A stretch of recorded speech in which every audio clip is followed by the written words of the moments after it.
Predarea formelor se face alb-negru, pentru a nu avea alte elemente distinctive care să le atragă sau să le distragă atenția. Avem cele 10 forme prezentate în alb și negru. Formele se predau în funcție de preferințe.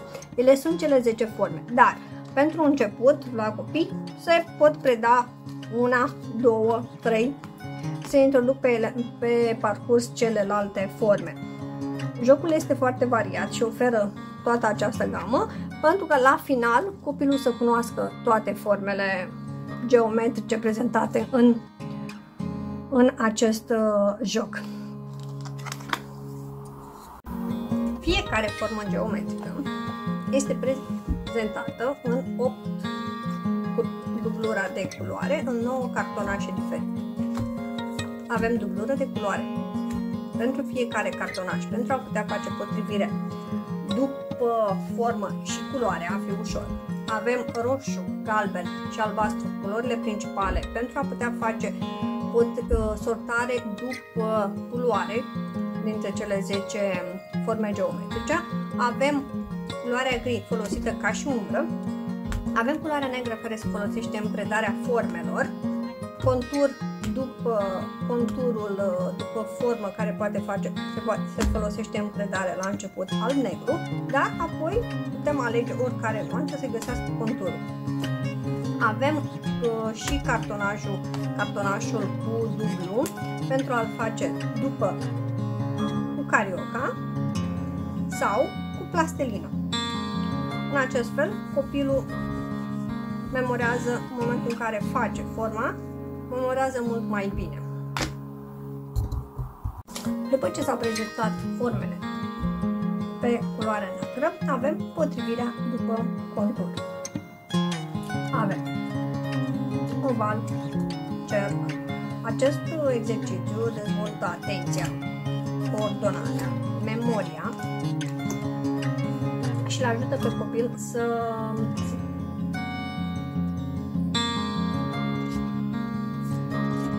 repete și să cimenteze informațiile învățate. Un alt exercițiu propus este sortarea după culoare.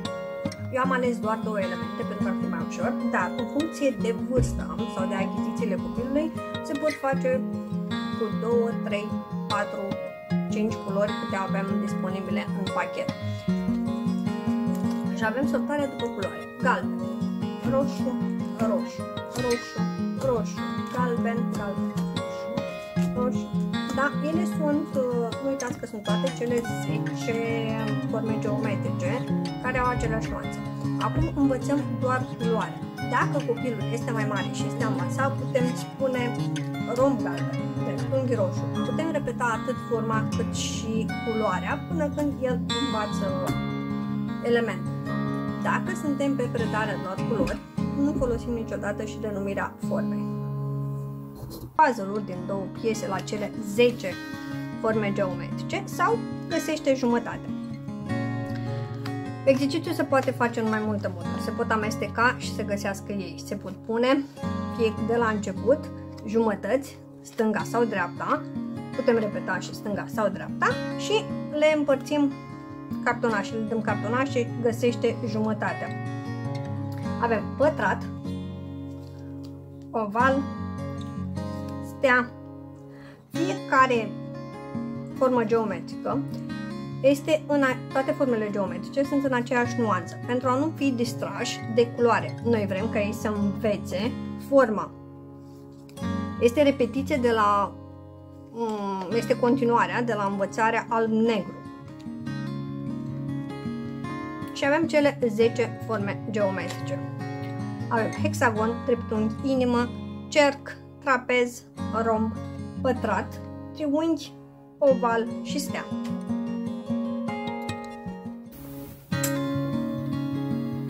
În jocul formei și culori, fiecare formă care este prezentată în culoare secundară este dublată, da?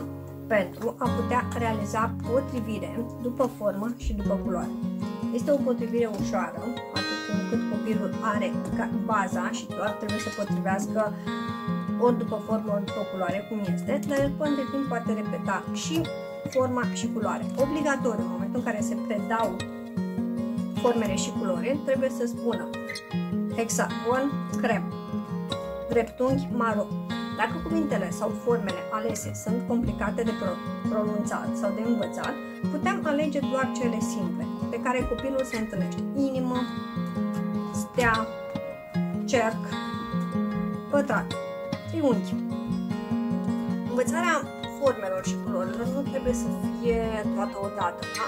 Pot fi folosite doar formele pe care copilul le întâlnește de la vârstă fragedă. Celelalte pot fi folosite pentru culoare, fără să repetăm neapărat formă. Roz, maro, crem, roz închis sau fucsia e destul de greu, dar fetițele cunosc și copiii în ziua de azi cunosc foarte ușor cuvântul fucsia. Și verdele deschis. Un alt joc pe care îl propune să descoperim din nou forme și culori este sortarea. Sortarea după formă. Noi avem ca și reper 10 forme geometrice. În funcție de vârsta copilului putem alege de la 2 până la 10. Eu am ales pe 2 forme. Am ales ca și reper pentru formă conturul simplu și am ales cercul și pătratul fiind unele dintre cele mai cunoscute de către copii. Avem sortarea după formă și ne ținem de formă. Dacă ne interesează doar sortarea după formă, iar copilul, scopul nostru este să învățăm doar forma, spunem doar pătrat, cerc. Dacă copilul este mai avansat și putem folosi inclusiv culoarea, cerc albastru, pătrat albastru și avem sortarea după formă. Sortarea după culoare am făcut-o într-un alt video. Din acest joc, din acest pot deriva alte jocuri. Putem să numărăm câte cercuri avem, câte pătrate avem. Și avem 1, 2, 3, 4, 5. Am ales intenționat un număr inegal de cercuri și de pătrat pentru a putea face inclusiv comparare elementelor. Da, 5 este mai mic decât 6. Mai puține, mai multe. Și avem comparare de cantitate. Putem face asemănări, alege aceeași culoare, să găsească asemănări sau perechi, fă perechi de culoare.